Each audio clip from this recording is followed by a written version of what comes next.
sana po yung pong panawagan namin dito sa Bataan, sana po mabigyan ng pansin.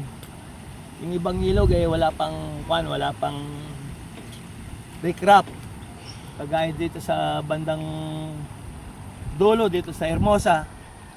May dito sa likod sa may Kataning dito po sa malapit sa barangay ay diyan po yung nag-umpisa yung tubig.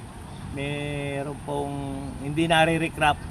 Kailangan po malaman ni BBM, matulungan po kami, lalo na po sa ating gobernador.